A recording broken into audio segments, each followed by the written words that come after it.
Boa noite. Já fui devidamente introduzido, então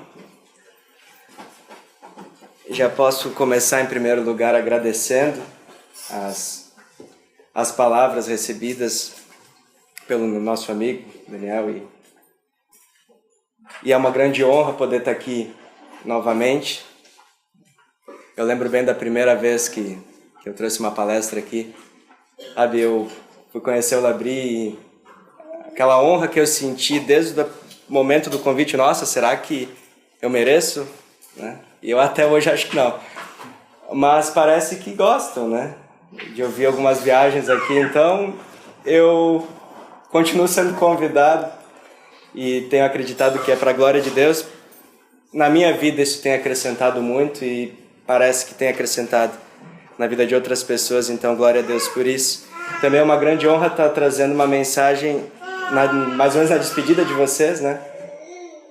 E deixar uma boa impressão para que vocês queiram voltar de novo. Eu fico também feliz por tantas pessoas que vieram. Vários me disseram, por que tu não escreveu o resumo da tua palestra em português brasileiro? Para a gente entender o que tu vai falar. Então esse é o paradoxo, as pessoas vieram sem saber o que vai acontecer aqui. Mas vieram então para entender o mistério do que estava escrito naquele resumo, porque eu escrevi assim meio inspirado e quando eu vi já estava publicado, não tinha mais como fazer a correção. Como foi falado há pouco do que acontece no Labri, daquelas perguntas que trazem inquietações ao nosso coração, bom, essa palestra, esse estudo, ele vem de uma pergunta que inquietou muito o meu coração no período principalmente do ano passado e que me levou a uma procura, uma busca por respostas. Todo mundo acompanhou aquele processo das imigrações na Europa, né? Das mortes que aconteceram no mar Mediterrâneo, as fotos que se disseminaram. E eu observei a comoção pública com relação ao final de algumas vidas que estavam procurando atravessar aquele mar e acabaram na metade do caminho por algumas casualidades da natureza e em falta de estrutura. Então teve aquela foto daquela criança, né, que foi encontrada na praia. Então eu observei, nossa, as mesmas pessoas que estão horrorizadas com a morte de uma criança no mar acabam defendendo a morte de uma criança no ventre. Então eu pensei, de onde está vindo esse paradoxo? Como é que pode se construir uma mentalidade que consegue suportar as duas coisas? De um lado, o desespero, né? A comoção pela morte de uma criança no mar, e do outro, a defesa da morte de uma criança que ainda não nasceu. Isso me causou uma inquietação. O que está acontecendo na mente hipermoderna para que esse tipo de paradoxo, esse tipo de problema, né, esse tipo de questão venha a surgir e ser tão bem aceita e defendida nas duas esferas simultaneamente pelas mesmas pessoas? Com certeza é legítima a comoção, evidentemente, pelas vítimas, mas a questão é como se organiza um pensamento que consegue lidar com as duas coisas de forma tão natural. Defender o infanticídio, mas também ser totalmente a favor da preservação da vida humana, em circunstâncias separadas. Também em determinado momento aconteceu que eu fui desafiado na internet, isso aqui, eu nunca aceito desafios na internet, não é o Baleia Azul. Eu fui desafiado a ver 15 vídeos terríveis e ver se eu chegava até o final, e eu fui vendo. E daí eu me deparei com a crueza da vida humana na maneira mais absurda do que pode acontecer com o ser humano. Nunca façam isso, por favor. Mas eu pensei, vendo aquelas cenas terríveis, que sentido tem a vida humana se eu me apegar só à materialidade das coisas?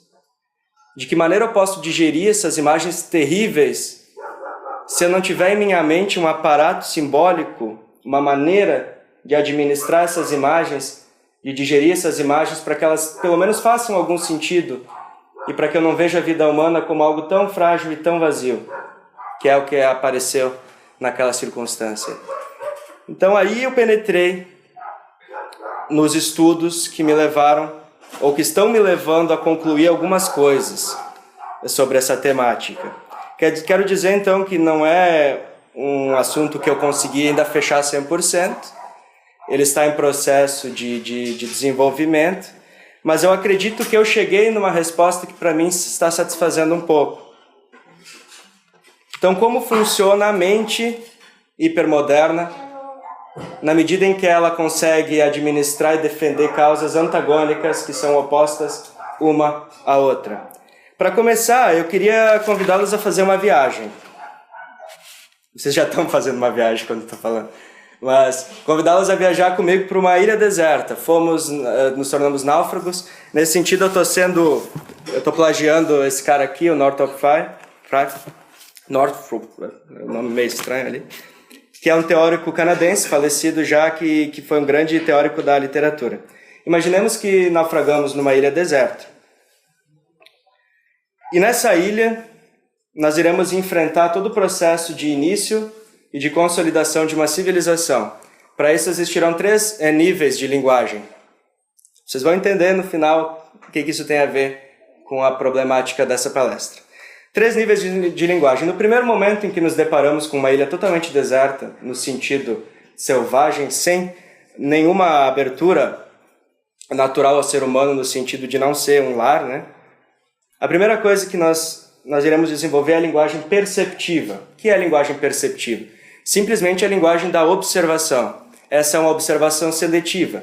Eu vou olhar para aquele mundo hostil, em alguns momentos eu vou me sentir muito isolado dessa realidade, e em outros eu vou me sentir identificado com algumas coisas dessa realidade. É a lógica do gosto e do não gosto. É a lógica do quero e do não quero. É aquele momento de contemplação que aparece em Louis Lavelle, um filósofo francês, da presença total, de tu se deparar com a imensidão da natureza, da realidade, e poder contemplar e se sentir parte daquilo, que é um impulso mais espiritual nesse sentido, né? De encontrar sentido em alguma coisa. Mas em outros momentos, enquanto estiver com bastante fome, vai perceber que aquele lugar não está aí para te servir de uma maneira esperada. Então há o momento da identificação do gosto e o momento da separação do não gosto. Então nós temos a esfera emocional, né? Que é aquela esfera da identificação ou da não identificação, e uma esfera intelectual, que é aquela que eu me separo do meio para poder explorar e conhecê-lo, para utilizar dele. Quando eu passo a utilizar desse meio, eu já entro numa outra linguagem, numa outra esfera da existência, que é a do senso prático. Eu passo a trabalhar nesse meio, então eu vou tentar utilizá-lo da melhor forma possível. Só que eu só vou ter um senso prático mesmo, enquanto linguagem, segundo o teórico, na medida em que eu passo a perceber o que eu gosto, o que eu não gosto, o que eu quero e o que eu não quero, e eu começo a trabalhar dentro da natureza para suprir as minhas necessidades emocionais e intelectuais. Então aqui, como num primeiro momento não se conecta a emoção com o intelecto, mas aqui eu já começo a trazer as duas numa mesma prática, que é ordenar a natureza de forma a saciar minhas emoções e o meu intelecto. Aí tem a erva daninha, tem aquele inseto que eu não gosto, eu começo a encontrar recursos para que o ambiente seja o mais gostoso possível. E quando eu passo a criar essa expectativa de tornar o ambiente o mais gostoso possível, aí entra um senso de dever engajado nessa prática, que é aquilo que suscita quando eu passo a cobrar de mim mesmo resultados. Se eu quero um ambiente que seja gostoso, eu começo a cobrar. Pô, estou aqui há um ano e ainda não está tão gostoso quanto eu queria. E aí a gente entra numa terceira esfera da linguagem. Primeiro é a linguagem da autoexpressão, gosto ou não gosto. Em seguida é a linguagem mais técnica, envolvendo a prática, que daqui a pouco tem uma linguagem para botânica, tem uma linguagem para zoologia, né, as coisas nesse nível, que é uma linguagem também que eu começo a participar de um convívio social, né, trocar informações úteis. Aí entra a linguagem imaginativa, porque na medida em que eu começo a me cobrar para obter sucesso na minha empreitada, eu passo a projetar lá na frente o que eu quero que aconteça com aquela ilha. Na verdade, eu convidei vocês a viajarem na ilha comigo, mas parece que eu estou sozinho, porque eu estou falando na primeira pessoa. Mas nós, né, passamos a partilhar uma imagem do que a gente quer que aquela ilha se torne a longo prazo. Então aqui nós temos a linguagem imaginativa, que é o senso de dever, atrelado ao senso da prática. O dever de produzir aquele lugar da melhor forma possível para a habitação humana a longo prazo. Por que isso se torna linguagem imaginativa? Porque eu não estou simplesmente reagindo aos ataques dos mosquitos ou arrancando a erva daninha o tempo todo para tornar o ambiente gostoso. Na verdade, eu estou projetando um ambiente muito mais humano a longo prazo, que eu vou tentar trabalhar com aquela ilha para que ela se torne, para que aquela possibilidade mental que ainda não existe na realidade, que não é praticável no primeiro momento, se torne no futuro uma realidade concreta. Quando se começa a desenvolver essa linguagem imaginativa, a longo prazo, essa pequena comunidade de pessoas passa a ter vários modelos imaginados no que pode vir a se tornar aquela comunidade no futuro. Quando as gerações vão passando e vai sendo produzido conhecimento imaginativo, simbólico, daquilo que se pretende ter a longo prazo, nós vamos construindo, a partir disso, aquilo que se chama de um arcabouço de imaginação, que traz a imaginação educada e tal, que é o ambiente imaterial no qual a sociedade passa a se assentar. Porque no senso prático, a sociedade ela é extremamente concreta. Ela vive de reagir ao que não gosta e ao que gosta e transforma a natureza na medida em que as coisas vão acontecendo no espaço-tempo. Mas num ambiente mais de uma civilização que tem um arcabouço imaginário, muitas das ações humanas que acontecem, elas se dão com base em símbolos, em elementos que estão no mundo abstrato, né? No mundo da imaginação, daquelas imagens que se projetou e que se deseja atingir. E aí começa a literatura, que é a produção, ou a descrição, ou a proposta de possibilidades de ação humana dentro da realidade através das palavras, do uso do vocabulário que vem emergindo do contato com a natureza. A linguagem perceptiva é aquela também que eu vou dando nome para as coisas, né? O que eu gosto, o que eu não gosto, ali é úmido, ali é o verde, ali... E a partir do momento que eu entro no senso prático, eu vou dando uma utilidade para esses nomes, que isso vai construindo um aprofundamento simbólico para essas palavras, na medida em que elas são utilizadas para a vida cotidiana, e quando elas entram no âmbito abstrato da imaginação, elas se tornam eternas e passam a ser reutilizadas na medida em que o tempo passa, dentro de produções literárias a longo prazo, e cada palavra, no início proposta, acaba criando toda uma dimensão imaginativa por sobre ela.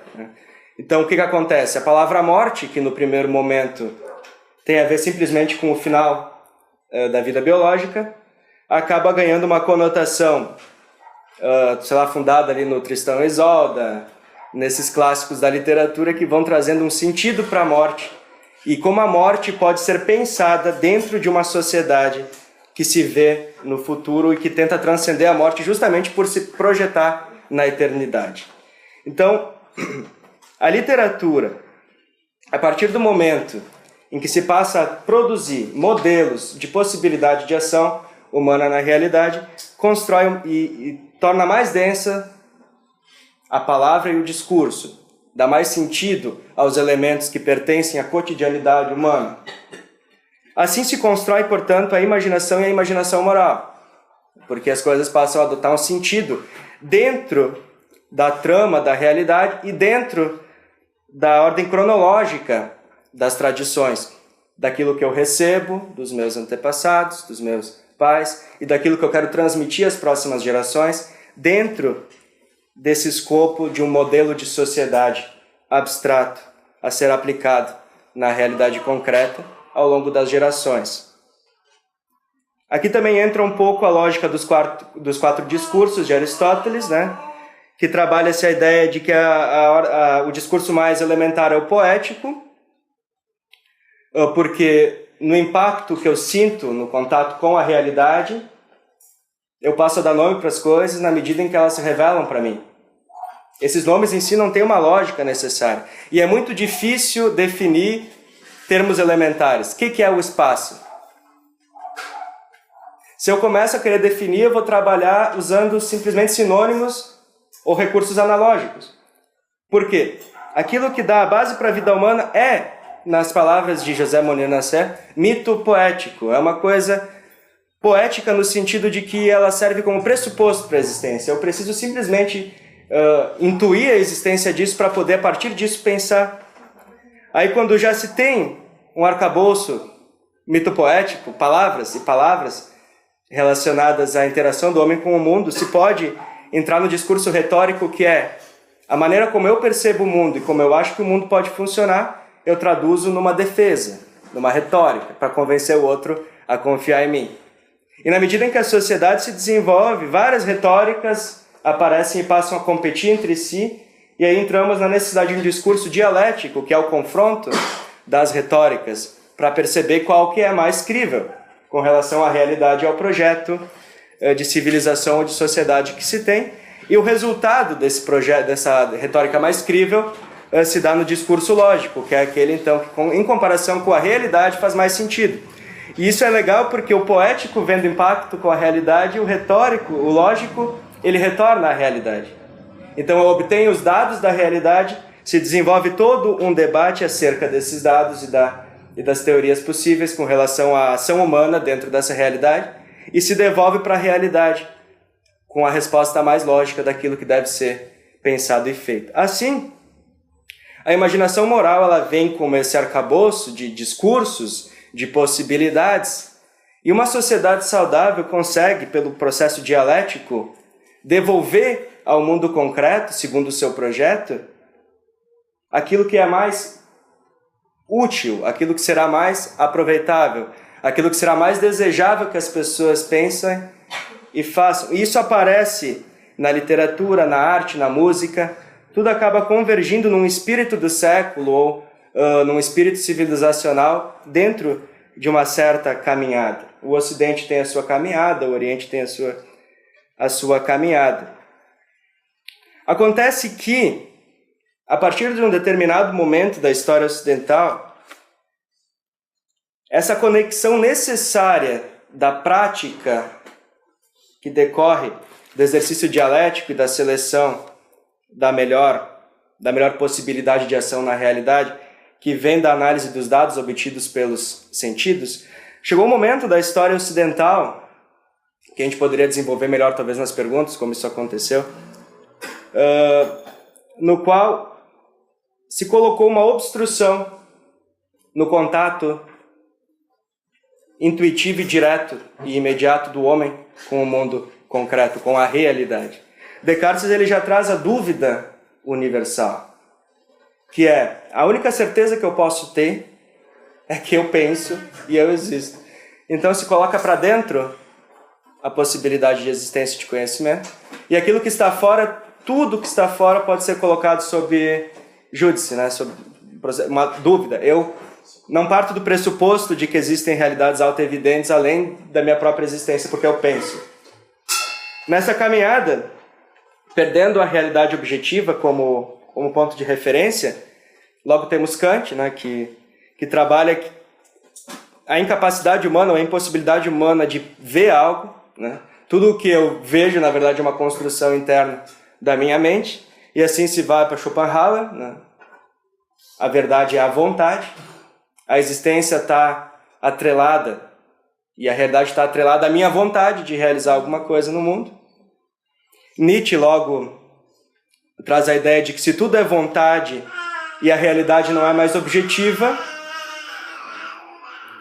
as tradições, aquilo que se perpetua dentro da sociedade humana, decorre da imposição de vontades de classes dominantes. Aí a gente já vai entrar um pouco numa lógica mais marxiana, etc. Augusto Comte também traz a ideia de uma maneira um pouco diferente de Nietzsche, porque Comte não era um relativista, mas ele trabalhava um cientificismo no sentido de que tudo o que realmente existe tem que estar atrelado, tudo que tem valor tem que estar atrelado a uma evidência pautada na ciência, no método. E os valores, eles não estão passíveis de serem analisados pelo método da maneira como ele propôs. Logo, os valores não são dignos de uma defesa substancial. Os valores passam a se tornar elementos de ordem subjetiva. Cada um deve construir, em termos de valores moral, a sua própria moralidade. Isso são precedentes que foram sendo abertos. Para Marx, a realidade é reduzida a uma determinação de ordem econômica imposta por uma classe. Ele já é herdeiro de Hegel, nesse sentido dialético, que acaba necessariamente levando ao entendimento da realidade como uma extensão da matéria mental. Logo se tem Freud. Freud também coloca a lei e a razão sob júdice, né, repetindo o termo, porque uma vez que eu acredito que a base do indivíduo está no inconsciente, que é dali que ele extrai a sua personalidade primeira, né, através de uma fisiologia interna, de uma estrutura interior, significa que na base da razão, que na base da minha expressão, que na base daquilo que eu coloco diante dos outros está o caos, está o mistério, está o irracional. Na base da base, o ser humano é irracional. E aquilo que ele deve expressar, portanto, precisaria passar pelo seu interesse de vontade, não necessariamente por um sentido lógico.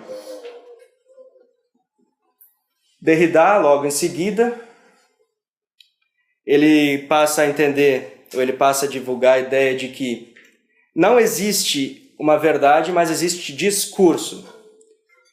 Existe aquilo que, seguindo a lógica, desde Descartes, passando por Schopenhauer, Nietzsche, existe apenas aquilo que eu quero mobilizar os outros a me oferecerem ou a preservarem para mim. O discurso como um motivo de poder, o discurso como a imposição de um desejo que não é racional e que ele é simplesmente um desejo de fundo, se eu pegar Freud, sexual, de ordem do suprimento da libido. E lógico, Foucault, que eu, como faço psicologia, tenho escalafrios não só quando vejo a foto dele, né? Porque o cara, mas ao ler seus textos, que ele realmente coloca tudo é vontade de poder, e as ideias, então, que estão em voga, elas são as ideias que, por um processo, talvez até fazendo uma baguncinha aqui, voltando para Darwin, um processo de seleção do mais forte. A vontade de poder que tiver sendo arbitrada por uma elite, ela ganha espaço porque ela se impõe o melhor. E essas pessoas acabam se beneficiando em demérito ou para desgraça das minorias, dos oprimidos. Aí entra esse tipo de discurso. É uma diferença bastante grande daquilo que a gente encontraria em Aristóteles, que a gente encontraria na escolástica medieval, que a gente encontraria na filosofia cristã agostiniana, mesmo no calvinismo. Porque uma vez que eu faço essa ruptura de uma realidade objetiva, da possibilidade de perceber uma realidade objetiva, necessariamente, fazendo um resumo, tudo o que eu estiver expressando não vai ter como ponto de referência um marco dentro da realidade, mas um marco dentro da minha personalidade. Então, não importa mais o conteúdo das palavras, porque elas se tornam vazias, uma vez que elas não têm um ponto de referência na realidade. O discurso ele é uma forma estética de mobilizar as emoções e as vontades dos outros para suprirem a minha vontade. E se os outros não concordarem com a minha vontade, eu procuro um recurso de ordem judicial e política para que ela seja imposta por via burocrática e etc. Então, as ideias são sempre produto da mente e de um desejo de autoexpressão, sempre num conflito, de um tentando impor-se no lugar do outro. Por isso que nós temos em Nietzsche e nós temos em Foucault uma base da filosofia grega de Heráclito, que é que na base da estética aparentemente ordenada das coisas há o caos. E na base das ideias em vigência há um conflito interminável entre vontades de poder, sempre com aquela que é controlada por uma elite sendo dada como verdade, e assim a verdade se torna, na verdade, sendo um pouco redundante, puro modismo. Aquilo que deve ser defendido e crido, na verdade, é a moda do momento. Então se abre mão desse legado de imaginação construído pela civilização ao longo de uma tradição. Então eu abro mão de uma cultura milenar para poder viver uma cultura semanal,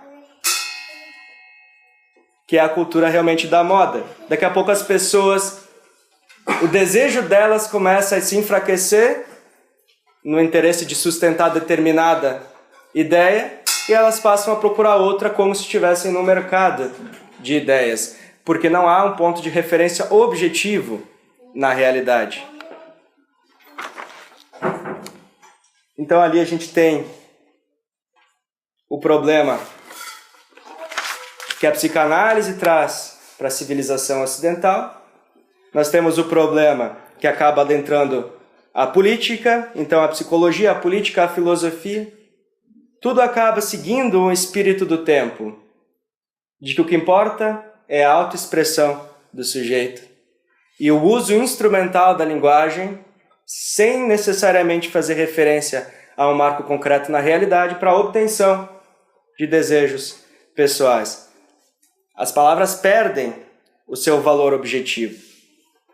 Aí eu lembro de Deleuze, que é outro teórico da psicologia que se usa muito, que lida com a ideia de um imanentismo total, que tudo é simplesmente o momento presente. Não existe conteúdo universal em momento algum. Quer dizer, ele traz um universal dizendo isso, não traz? De que tudo é momento presente, mas tudo bem. De que tudo o que existe é o que está acontecendo aqui e agora, e que não importa se as palavras têm significado ou não, importa que eu falando determinada coisa eu obtenha algo, ou eu possa impor algo. Assim ele traz a ideia de que não existe nenhum texto com valor objetivo, nenhuma palavra com valor objetivo. É a leitura no momento presente que dá significado às palavras, com base no quem está lendo, não em quem escreveu. Então a palestra que vocês estão ouvindo agora, o que eu estou falando aqui não tem significado nenhum. É o que vocês estão achando nesse exato momento, desse ponto de vista.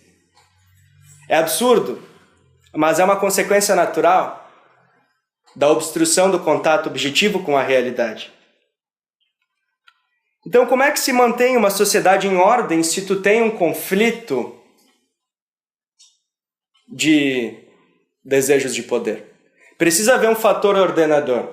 Porque numa sociedade medieval, numa sociedade pré-moderna, havia um princípio ordenador que era uma hierarquia na qual todos conseguiam meio que se encaixar, se perceber. As autoridades faziam referência a elementos concretos da realidade cotidiana e também a elementos simbólicos que faziam parte do imaginário coletivo. Então as pessoas partiam mais ou menos dos mesmos pressupostos. A hipermodernidade não trabalha bem assim. Então como é que se mantém uma sociedade ordenada se vivemos o império do modismo, das ondas de desejos, de vontades de poder? Cria-se então a ética da convivência. A ética da convivência é: o que importa é que as pessoas se respeitem. Cada um tem a sua opinião, a religião não se discute, política não se discute, só se discute time de futebol, porque é uma coisa que na prática não faz diferença. Então passa-se a viver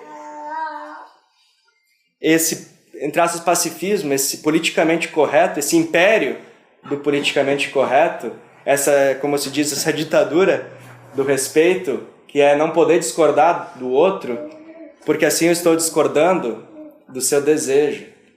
E assim eu me torno um obstrutor da sua felicidade. Se foge também do mundo concreto das coisas, no sentido de que a pessoa acaba brigando muito mais com objetos mentais do que com aquilo que realmente está acontecendo. As pessoas parecem se preocupar muito mais com, entre aspas, né, preconceitos, etc., do que com a violência concreta que acontece por aí o tempo todo. Porque cada pessoa está na vida tentando impor um discurso no mundo concreto e não se preocupando necessariamente com a conformação da realidade concreta que está ao redor dela. Isso a gente tem visto muito na educação e etc. Mas como tu mantém uma ética da convivência,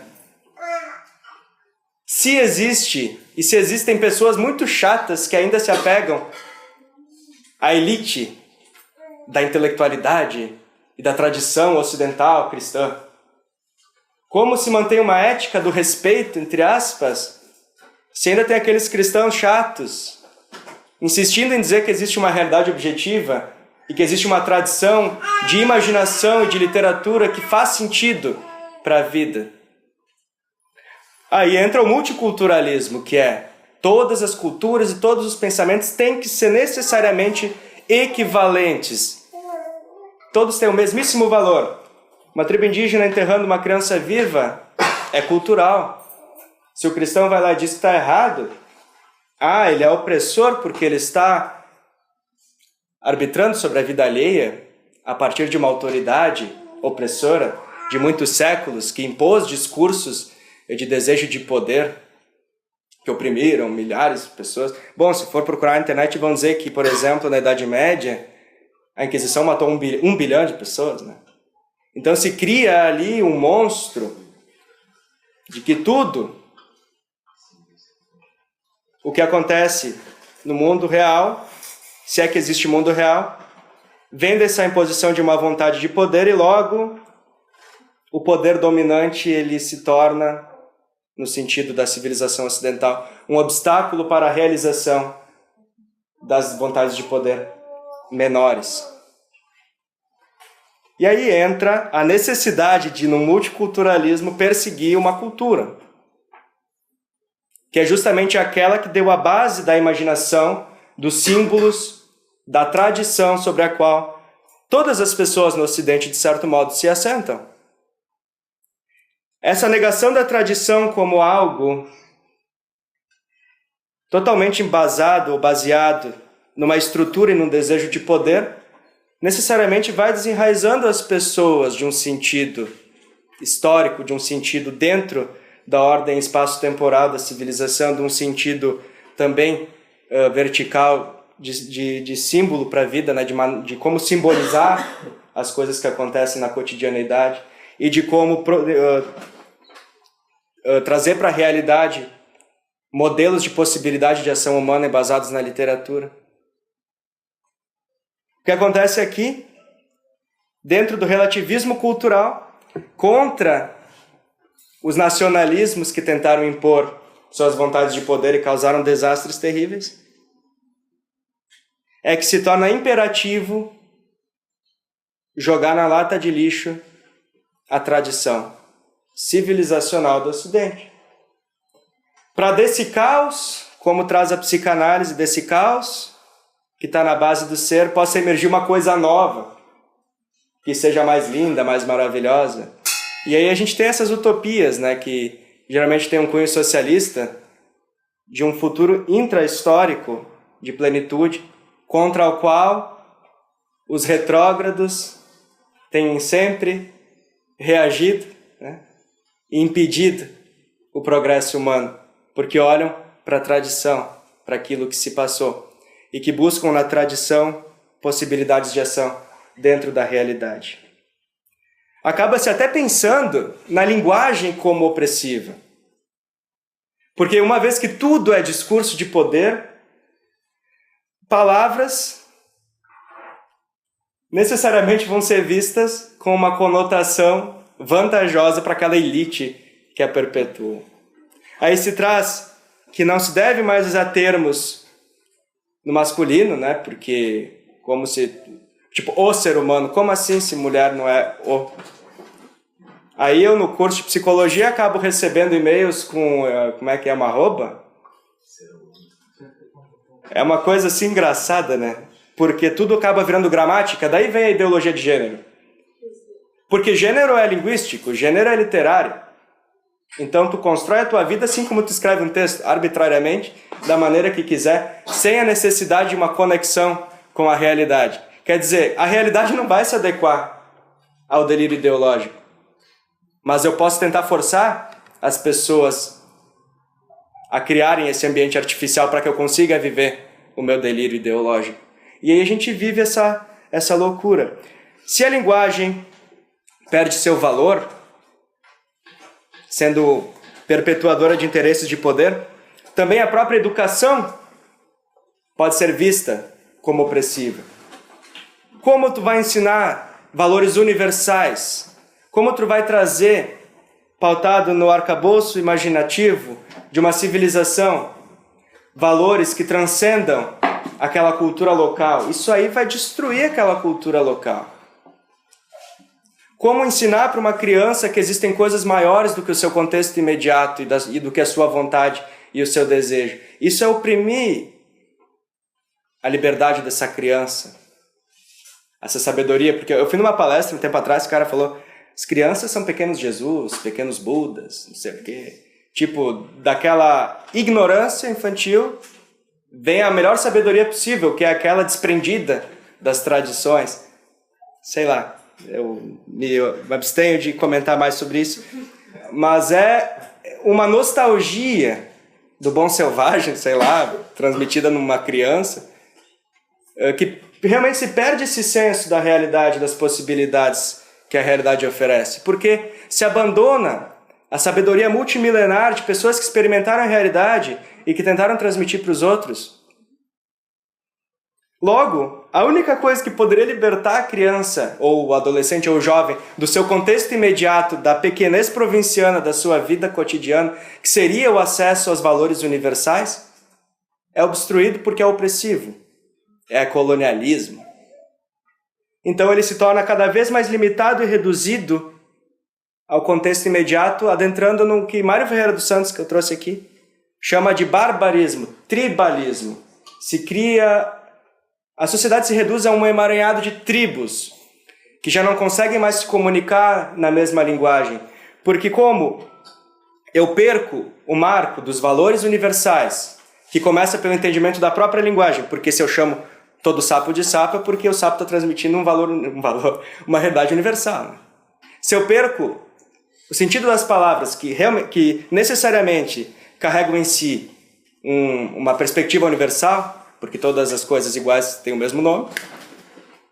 E se eu perco o contato com a tradição como uma imposição de uma elite, e se eu perco o contato com aquilo que pode transcender o meu meio imediato e material, necessariamente eu vou ficar retido no meu contexto mais imediato e vou ficar viciado naquilo que é igual a mim.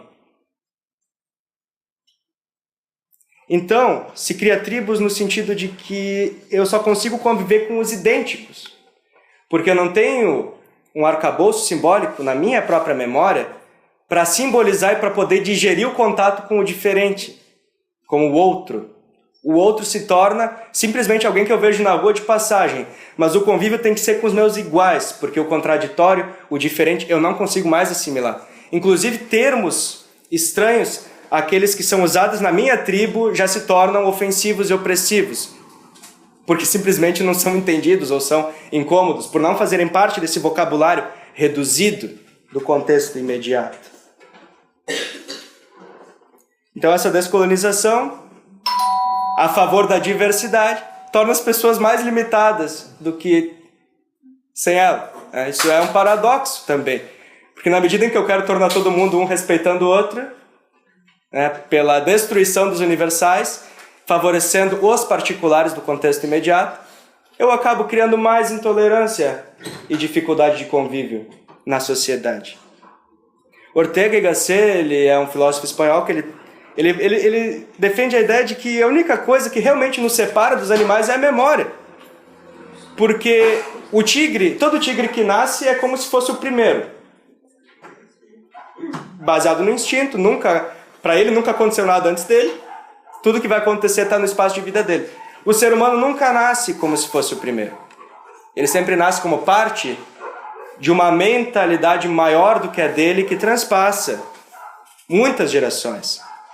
Só que se ele nasce já desenraizado dessa imaginação transgeracional, talvez ele se aproxime um pouco mais dos animais. Então, o primeiro paradoxo que entra aqui, nessa defesa que as tribos realizam do seu próprio interesse de poder em comum, é como defender, por exemplo, a ilegitimidade de algo como o racismo, se eu nego a universalidade de todos os homens. Como é que eu vou defender que eu não posso ser racista, se eu não posso justificar que o outro é uma pessoa? Se a condição de pessoa é um discurso da moda, do momento, atrelado à política e ao desejo, então se torna um pouco incoerente essa posição, já que aí eu já vou chegando aos poucos numa das respostas para a questão que eu coloquei no início. Como eu posso defender a aceitação do imigrante na Europa se eu nego a universalidade de todos os homens? Se eu acredito que a humanidade está atrelada a um desejo de poder e a um momento político, a uma etapa do pensamento humano. Aliás, outro paradoxo. O multiculturalismo trabalha que toda a cultura é uma moda, né? Mas ele também necessariamente não seria uma moda. E se ele nega os universais, ele não seria um universal? No sentido de que ele trabalha uma forma universal que tu deve arranjar na tua vida para ver as culturas e a realidade. Então, ao invés de ampliar os horizontes, ele torna tudo provinciano. As pessoas estão no Facebook, mas estão só se comunicando com seus pares. Inclusive, o Google e o Facebook ajudam nisso, porque tu acaba só vendo aquilo que tu gosta mesmo.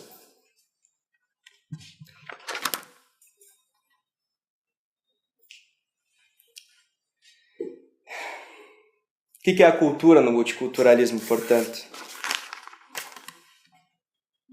Apenas uma soma de fatos e uma trama de desejos disputando espaço no ambiente público. E aqui nós temos, a partir desse momento, um processo de regresso linguístico, porque necessariamente também, eu estou usando bastante palavra necessariamente, mas é porque, sei lá, é necessário.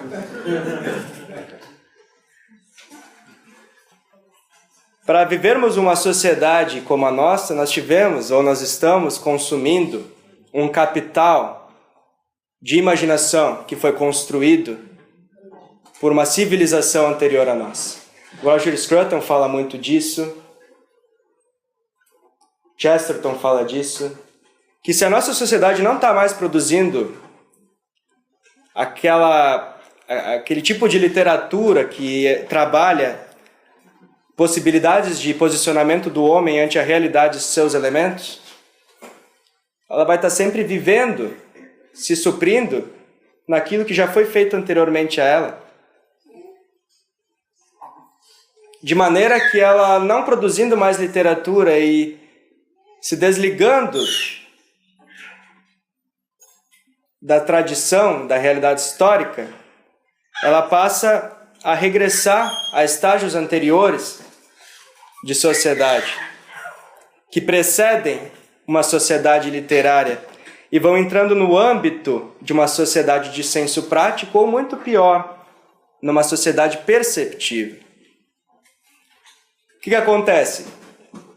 Se eu já não tenho mais um aparato mitopoético, simbólico, imaginário literário para digerir o estranho, o diferente, o diverso a mim,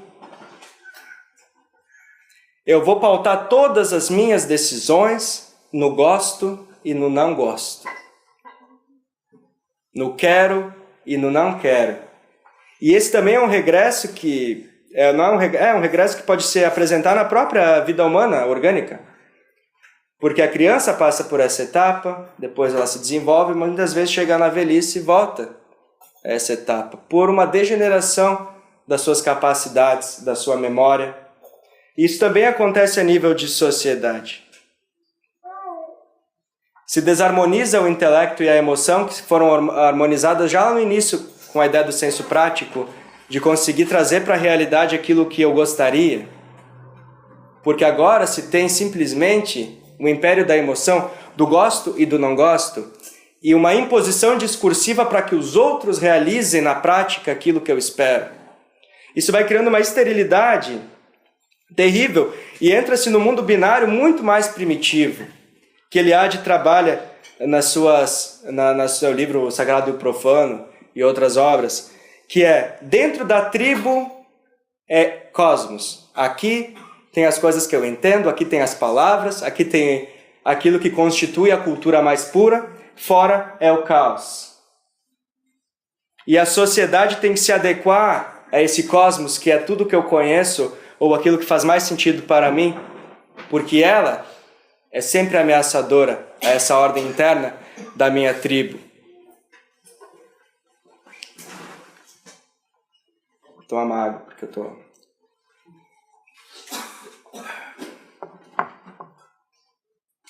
Aí nós temos uma esterilidade de senso prático.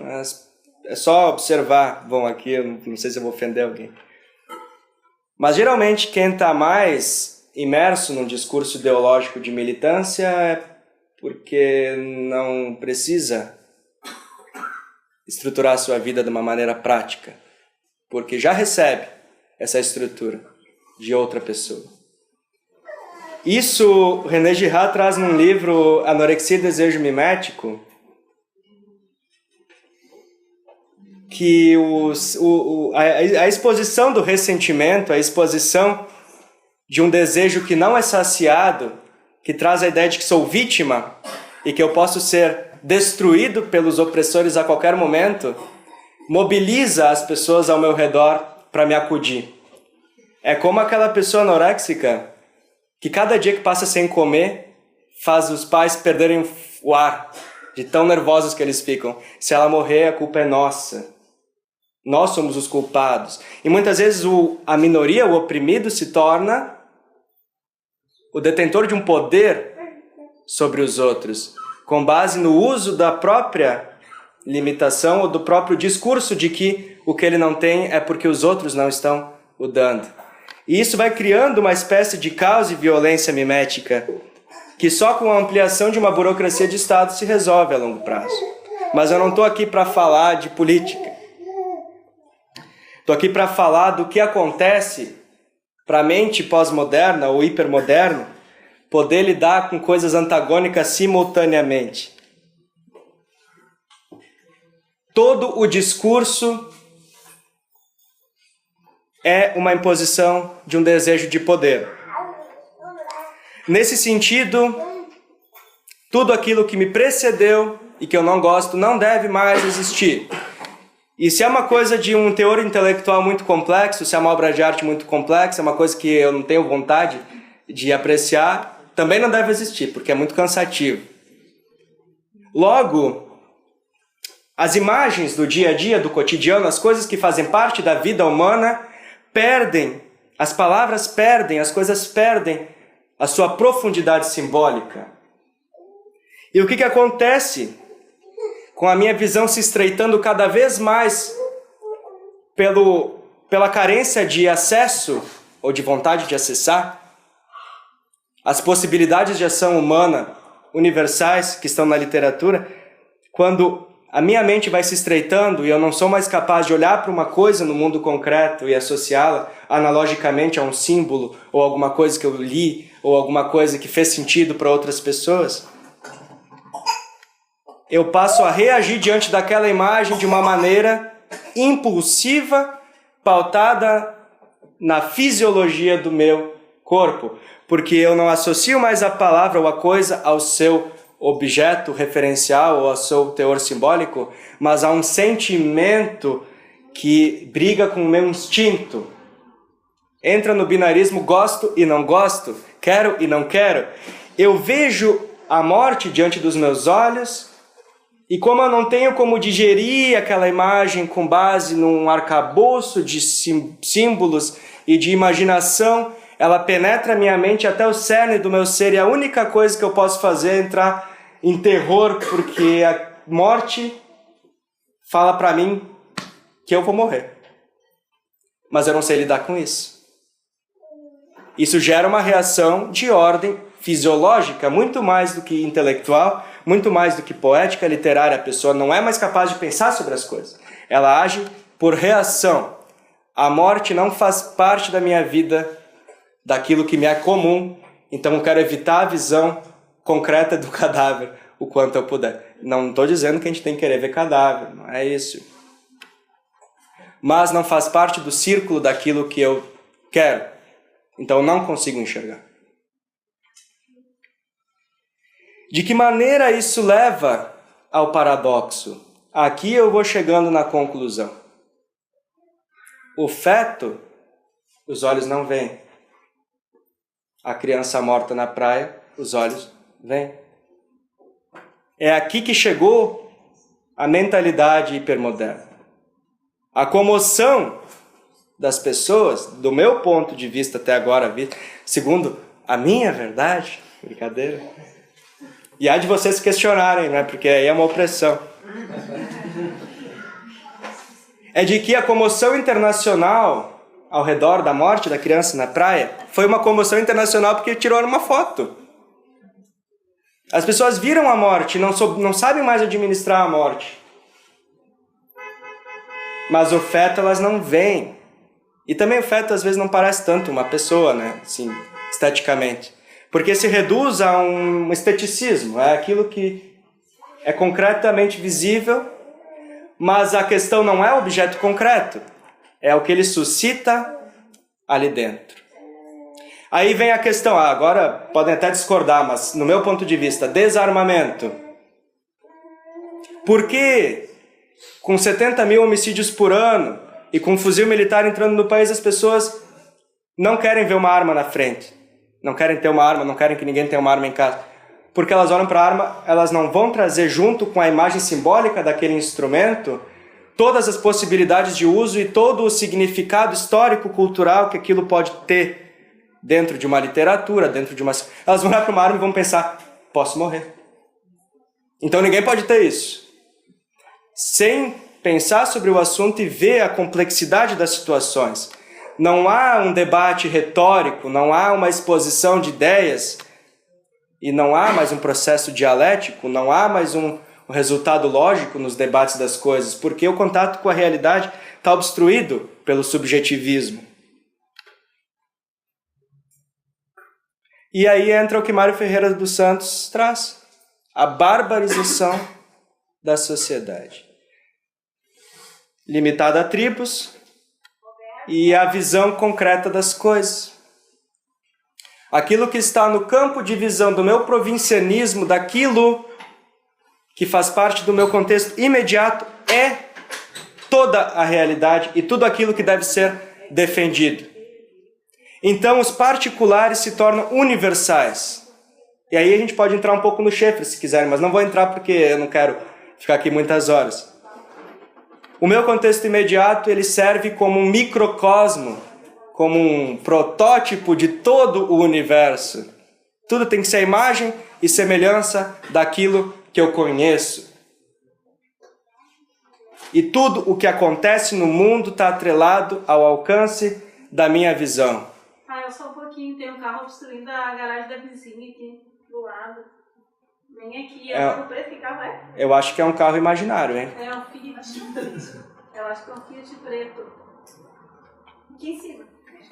Será que não é daqui? Ninguém daqui? Vai negatinho a calma. Então, acho que nem dá para tirar, tem que impor o desejo de poder.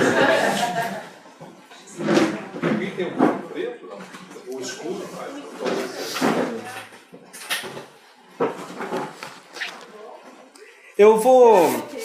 Eu vou trazer um pouco de cristianismo agora para terminar.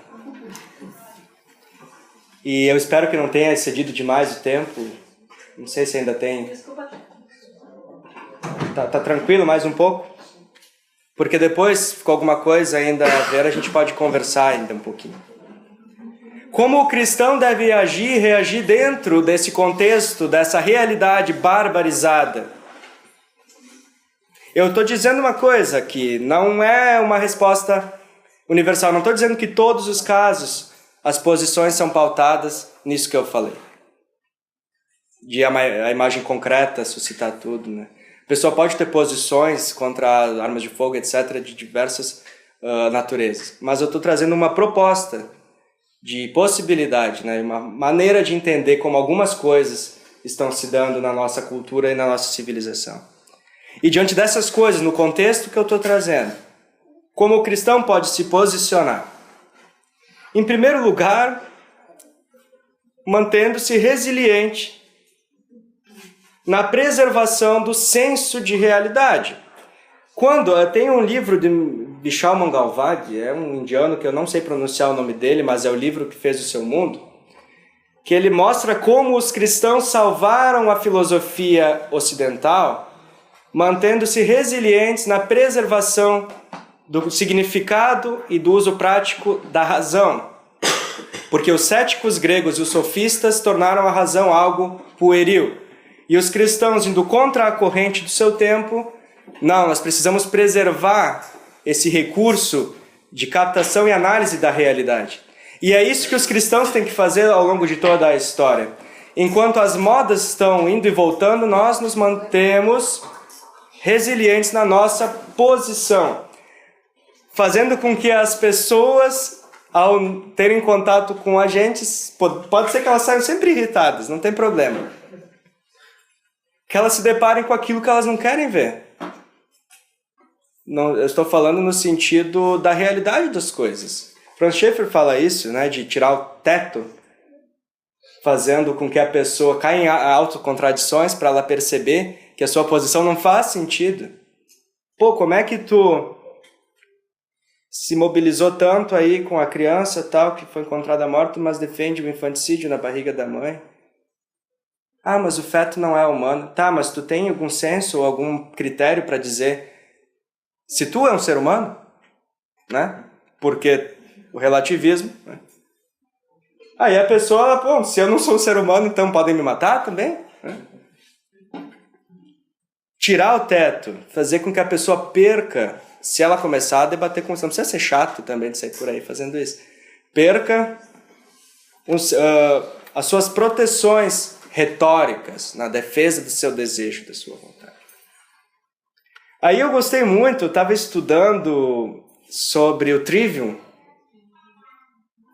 de uma perspectiva reformada. O Trivium é um método de educação da educação liberal medieval e desde a antiguidade, que ele é interessante porque é um método de educação que acontece antes dessa degeneração que vem com a modernidade e a hipermodernidade, e que, portanto, mantém uma metodologia capaz de assimilar os dados da realidade e produzir algum conhecimento útil que leve a uma ação concreta.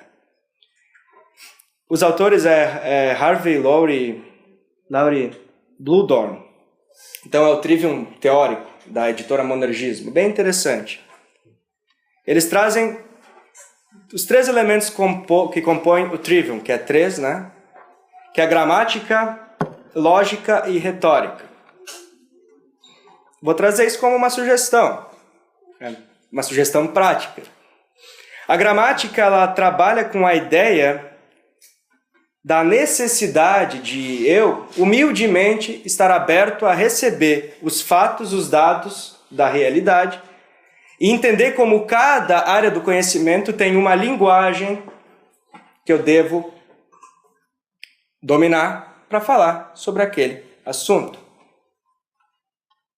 A lógica, ela vem a partir do momento em que eu já tenho um arcabouço de fatos da realidade e eu passo a tentar conectar pontos entre eles e produzir alguma coisa a partir disso.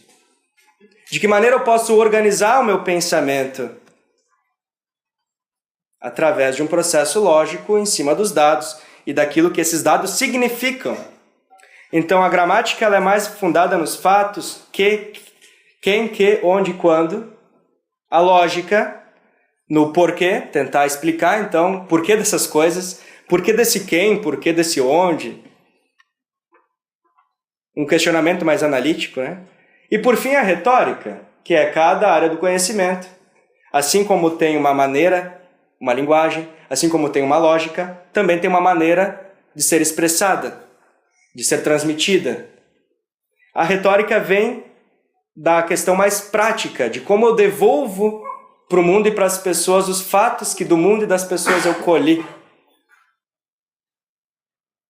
E esses autores, eles trazem para dentro da Bíblia a mesma estrutura. Na Bíblia se contém a gramática dentro do conceito de conhecimento, que aparece em Provérbios 23:12. A Bíblia contém dentro do entendimento de lógica, agora vou ser redundante, a palavra entendimento, que é Provérbios 15:14. E a retórica como sabedoria, que eu traduzo conhecimento como ortodoxia, entendimento como ortopatia e sabedoria como ortopraxia. Que é, eu preciso ter o conhecimento, a informação como base, e eu preciso, para produzir um entendimento dessas informações conhecidas, articulá-las, um processo lógico. Isso é uma questão também de ordem estética, né? Ortopatia, ortodoxia, ortopatia. E eu preciso, realizado todo esse procedimento, devolver essas informações por via de uma sabedoria prática, que é a fusão, então, do conhecimento com uma lógica, né? Uma coisa que faça sentido, a ser aplicada na realidade da vida das pessoas e do mundo, de uma maneira que seja saudável para todos os que estão ao meu redor. Então, o conhecimento vem dos sentidos, o entendimento vem da mente e a sabedoria prática vem do esforço.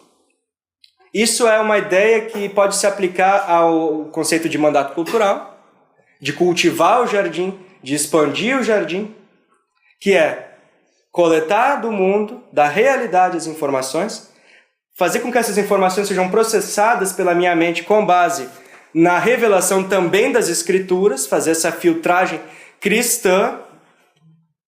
Por isso que é bom estar sempre lendo a Bíblia, né? Para poder devolver para o mundo essas informações redimidas pela minha imaginação cristã. Assim eu posso melhorar, em termos cristãos, a cultura. Assim eu posso reintroduzir uma literatura cristã útil. Assim eu posso produzir uma música redimida. Assim os cristãos, em suas diversas áreas, podem receber conhecimentos e devolvê-los de uma maneira opressiva. Eu quero que isso seja também um incentivo, né? Tendo essa estrutura útil, a sermos muito impertinentes, no sentido de sermos o contrário do que esse espírito do nosso tempo quer, de continuarmos produzindo coisas que vêm da realidade e principalmente da revelação daquele que criou a realidade. Muito obrigado, era isso. Perguntas? Vamos.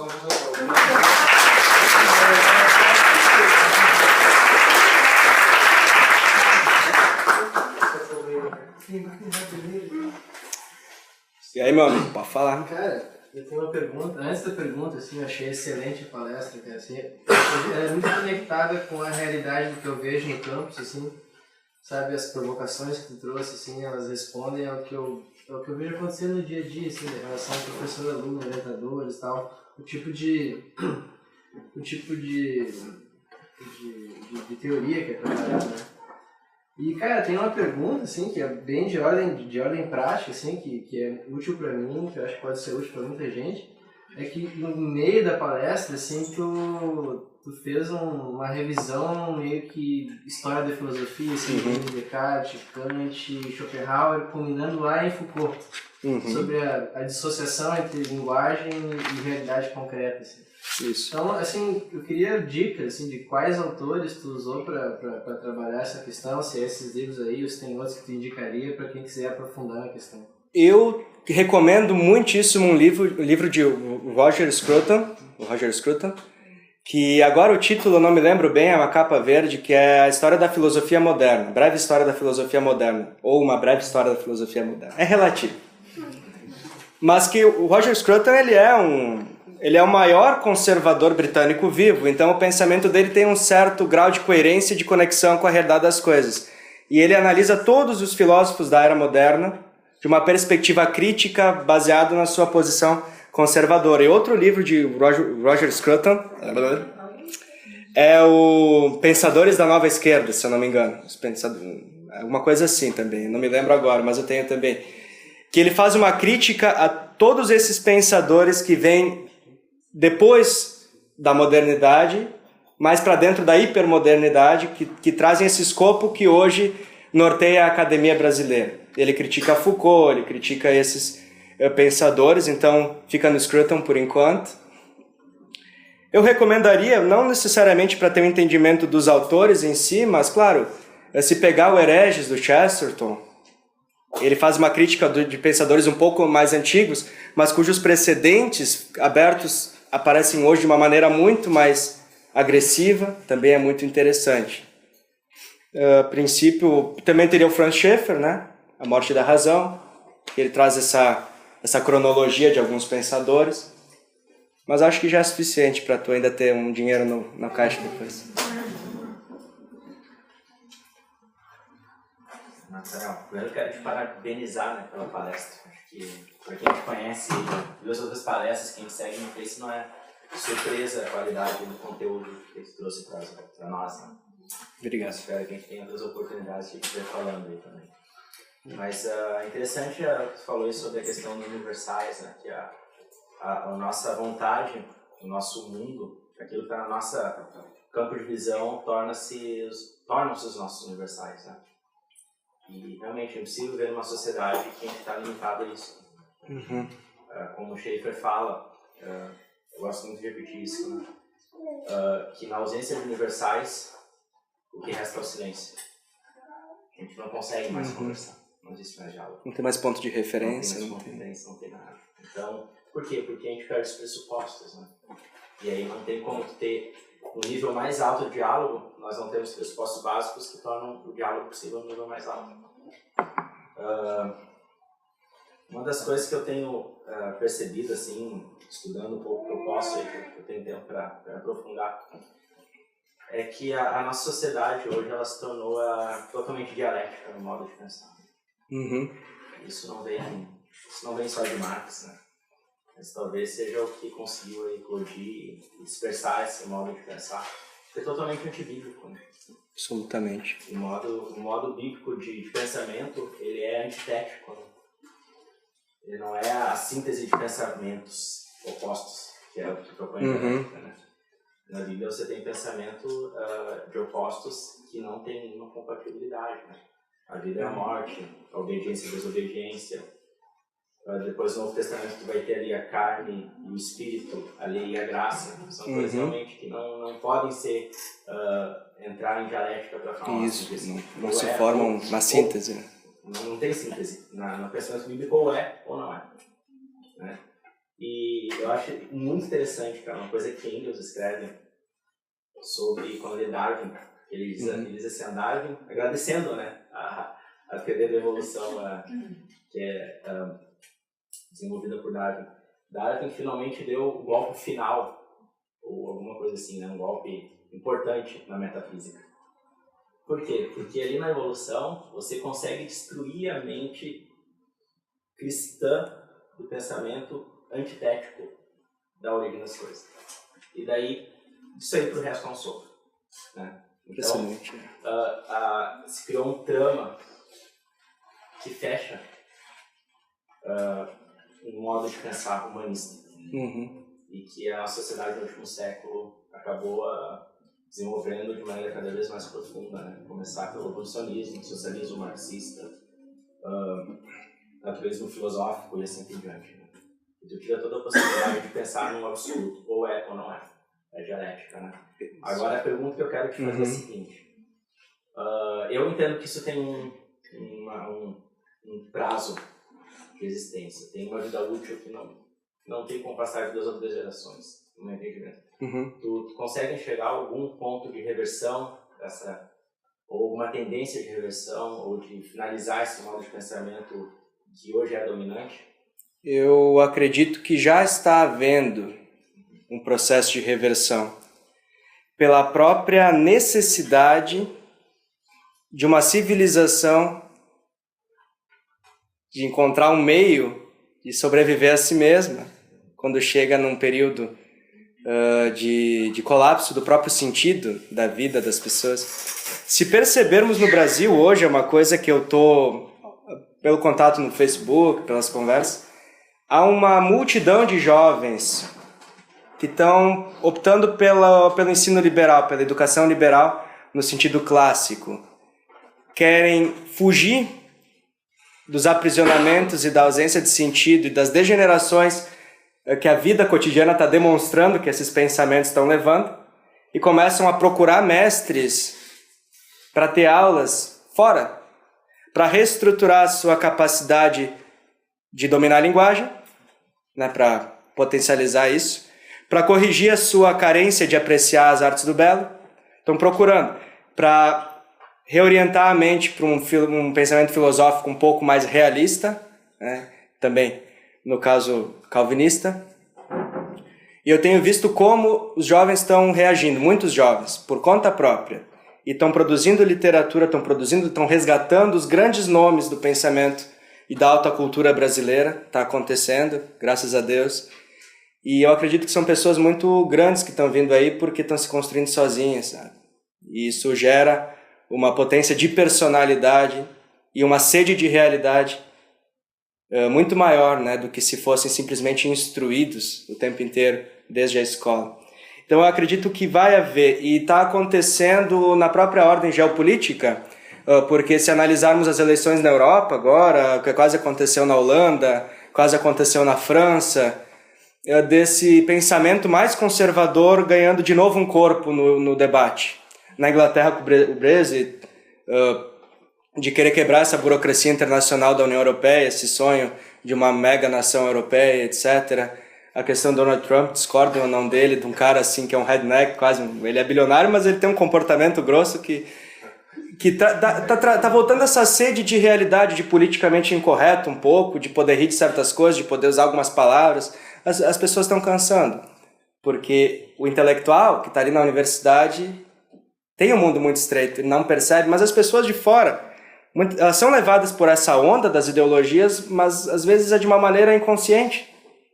E quando se percebe a que ponto as coisas estão chegando, elas, peraí, vamos parar com isso.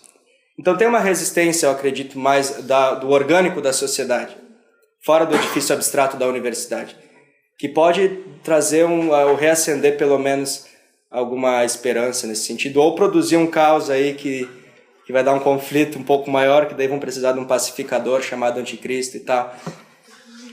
Mas daí Jesus volta logo. Não sei se foi interessante o meu retorno, eu tenho essa visão.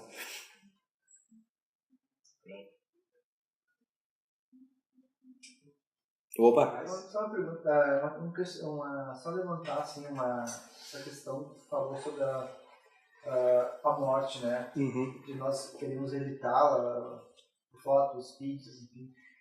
Só para ter uma experiência ali. Uhum. Alguns anos atrás eu estava no trabalho, assim, e tinha jogo do meu time, assim, da noitezinha, né? E eu tava meio que andando muito rápido com o carro, assim mesmo, tava meio que dizendo imprudentemente, né? Porque eu tava muito apressado de chegar em casa para poder ver o jogo do meu time. E eu passei por um acidente onde a gente tinha acontecido um acidente de trânsito, sabe? e tinha um corpo estirado no chão, assim, e estava já parcialmente coberto, assim, ou seja, os transeuntes ali tinham coberto, assim, parte do corpo de papelão. E estava morto, enfim, não tinha... E o outro cara estava ferido, assim, não sei, de moto.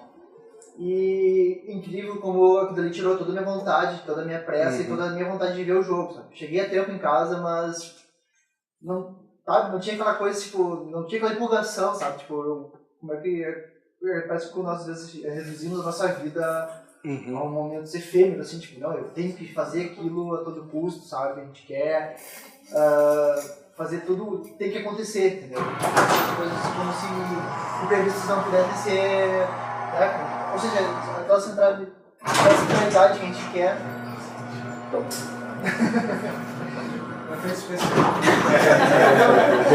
Das nossas vontades, sabe?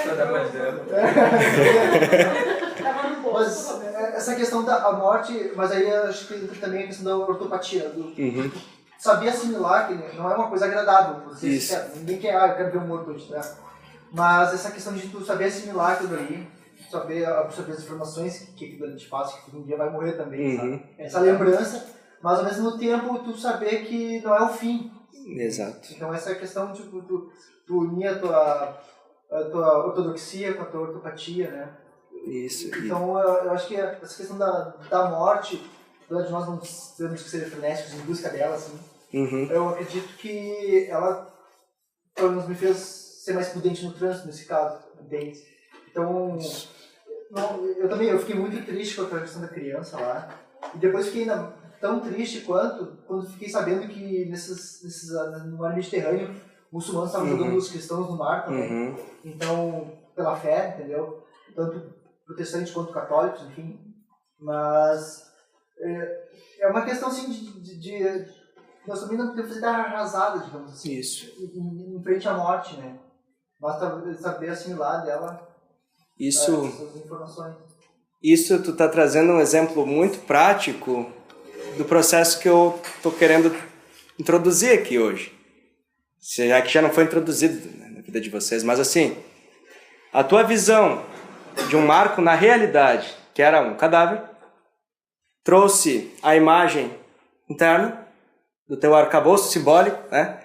Tu como cristão já logo relacionou também com os elementos da fé, etc. Conseguiu então, de certo modo, assimilar isso, produzindo um comportamento, como tu falou, na realidade concreta mais prudente, mas também podendo levar uma expressão dessas conclusões para as pessoas que estão ao redor, que trabalha o fato cru da morte e que oferece uma perspectiva cristã para lidar com aquilo. Esse é o trabalho dos cristãos na sociedade. Quer fazer um trabalho meio que de reciclagem, de certo modo, né? Oferecer uma coisa a partir do dado cru que as pessoas não estão mais conseguindo administrar. Muito interessante. Obrigado. Obrigado, Léo. Estava pensando aqui, sigo todos os outros pelos elogios, né? Obrigado. E quando falaste sobre esse aspecto de conservação, é interessante a figura do sal, né? Porque às vezes a gente pensa o sal como algo que dá sabor, mas naquela época também o sal tinha como uma das suas principais funções a parte de conservação dos alimentos para que eles não se perdessem, né? Então a presença dos cristãos no mundo como uma manifestação de Deus, né, como presença fiel, também tem esse caráter de conservação, né? Eu acho que bem na linha do que tu colocaste. E eu fiquei pensando algo que eu acho que também é muito importante dentro do que tu colocou, e tu colocaste isso muito bem, que é a gente compreender que há um universo do simbólico, do imaginativo, que constitui sentido para a nossa existência. Nós normalmente não nos damos conta disso e às vezes até a gente menospreza isso. A gente acha que isso não é tão importante assim.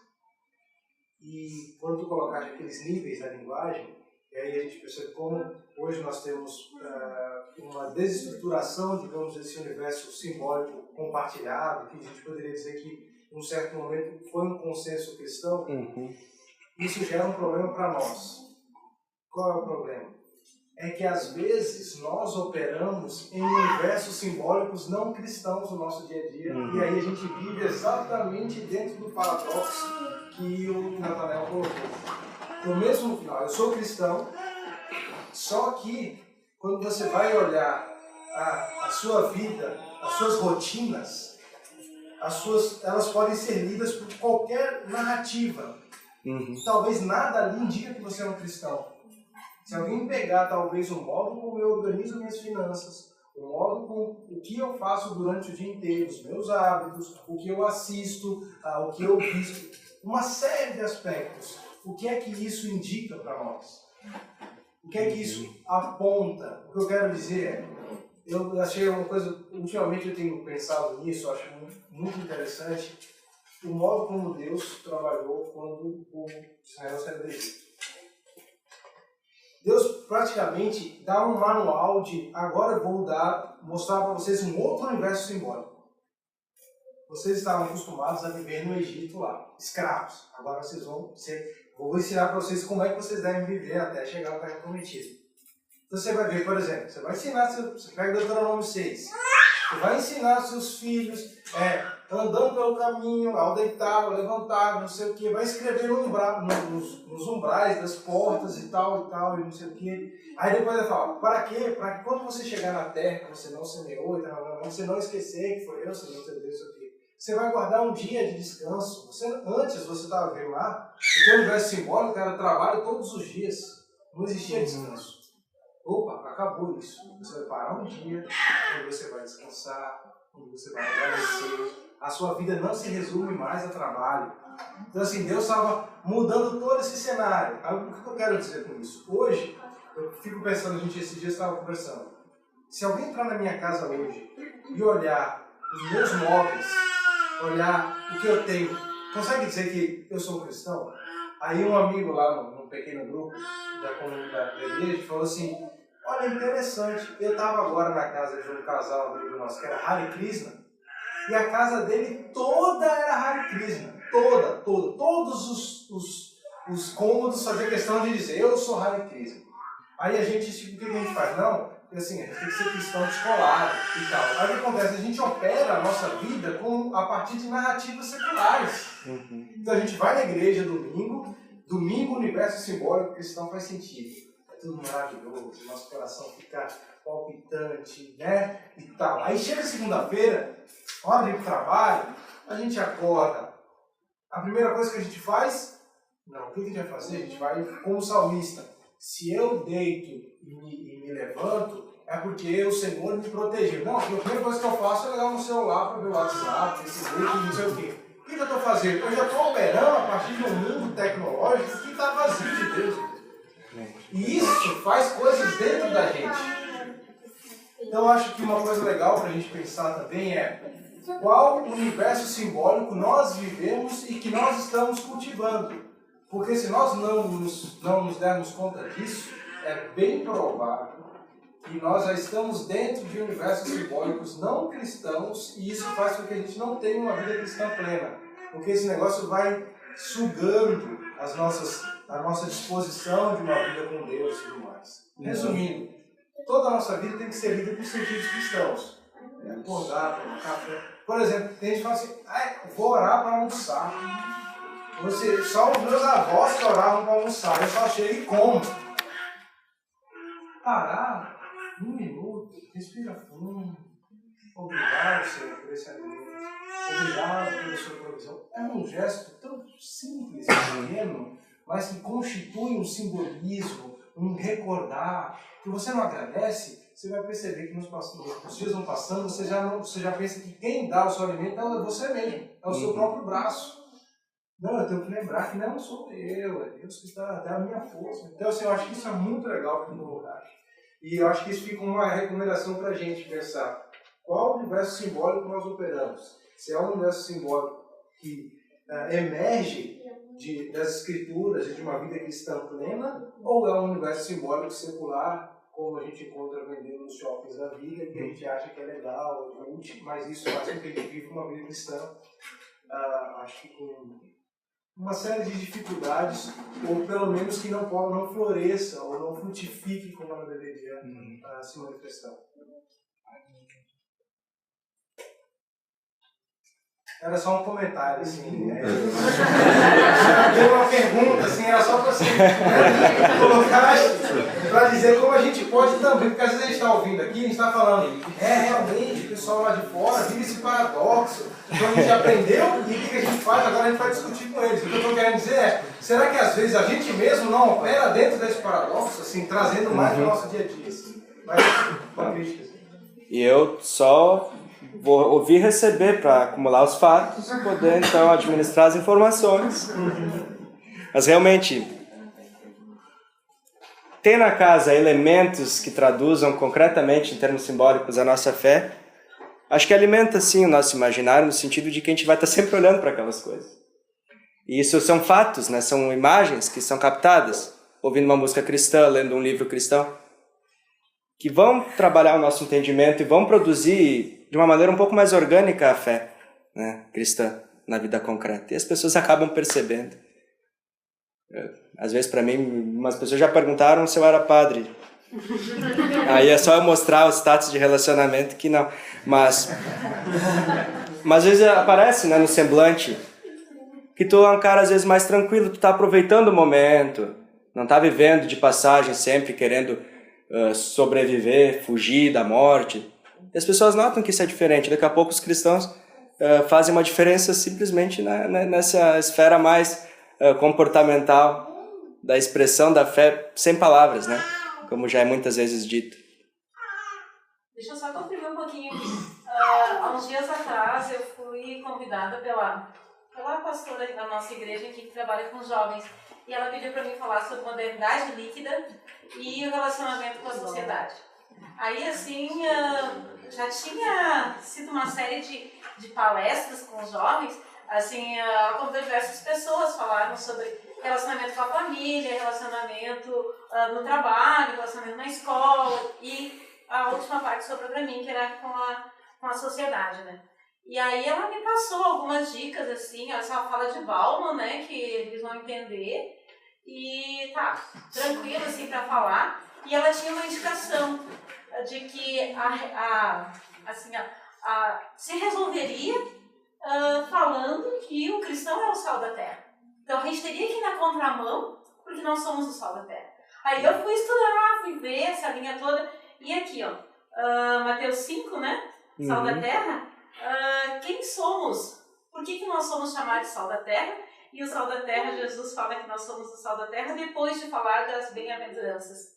Então, como que a gente é sal na terra? A gente é sal na terra, bem-aventurados que choram, pois serão consolados. Os humildes que receberão a terra por herança. Bem-aventurados que têm fome e sede de justiça. Bem-aventurados misericordiosos. Então, é desta forma, parece que eu falei com os jovens, desta forma que a gente vai fazer a diferença e vai andar na contramão da modernidade líquida. Dos relacionamentos líquidos, da hipermodernidade, que isso aí já é bem mais adiantado para eles entenderem. Tinha assim, ó, um grupo de 12 a 20 alguma coisa, sabe? Alguns entenderam, outros não entenderam muito bem, mas eu acho que é bem essa linha aí, falando de uma forma bem simples, né?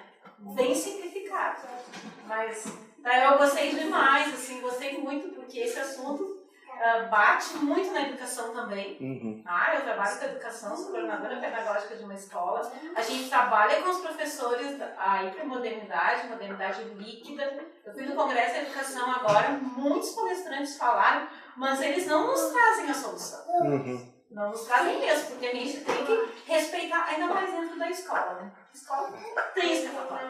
A escola tu respeita tudo, tu não pode levantar o braço para falar nada, né? A minha diretora é cristã também.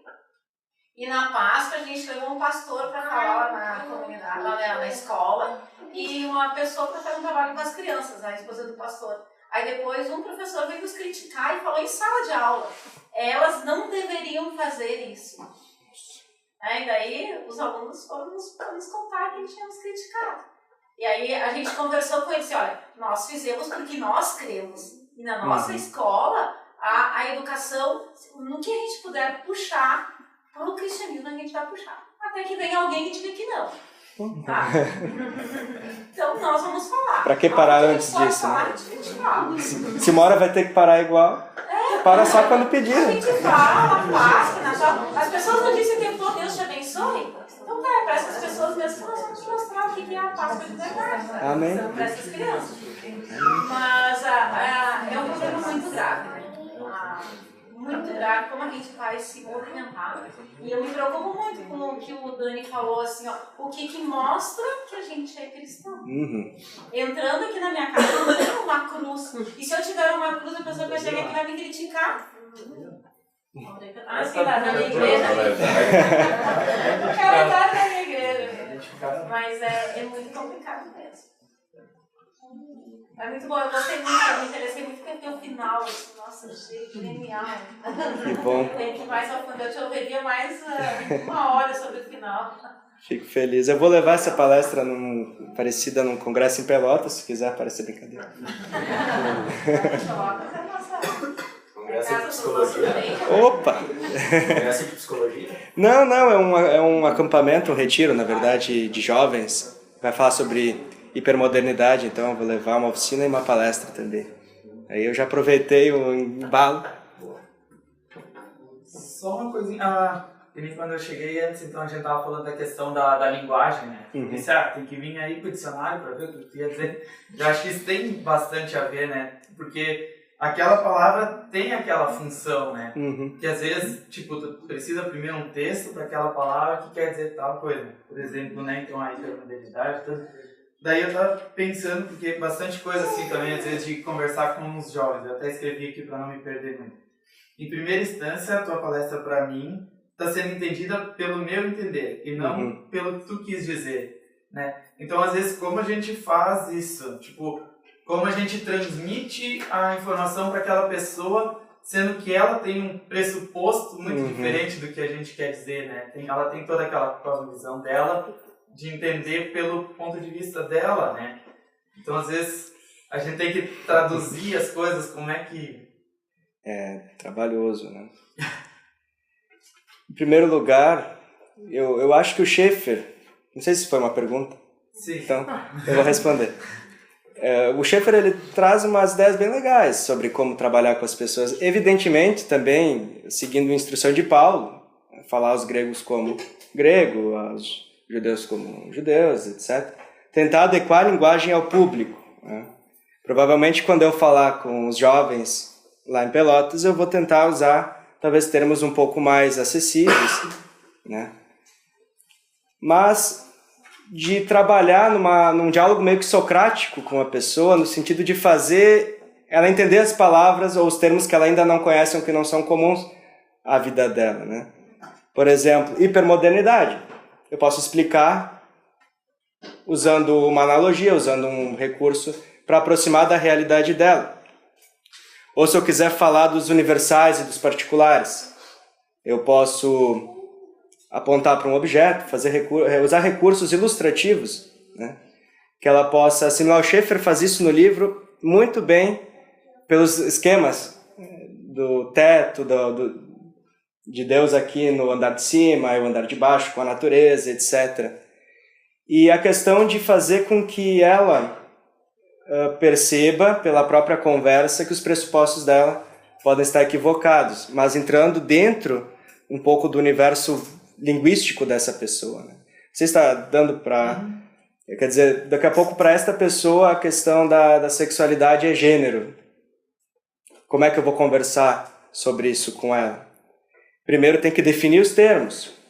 Tá, mas o que significa gênero? Uma questão mais da ordem da linguística, da literatura, né? Etc. Aí começa a partir numa conversa dentro desse universo, dentro dessa palavra. Talvez ela mesma não entenda o termo que ela acha tão natural. Tipo, ela não está percebendo que ela está usando uma palavra da gramática para falar de sexualidade. E daqui a pouco faz ela entender que ela está reduzindo o ser humano a um discurso. Só que ela, na cotidianidade, ela adotou esse discurso do gênero por um fim mais pautado na emoção, né? Mas ela não parou para pensar as consequências que esses pressupostos ou que esses precedentes vão abrindo, né, com relação à percepção do ser humano. E se ela mesmo assim mantiver resiliente ou insistir na posição. Bom, a decisão é tua de perceber o ser humano dessa forma, mas eu discordo, já sabe meus motivos, então boa sorte aí, emaranhado de palavras. Até a próxima. Acho que foi mais ou menos.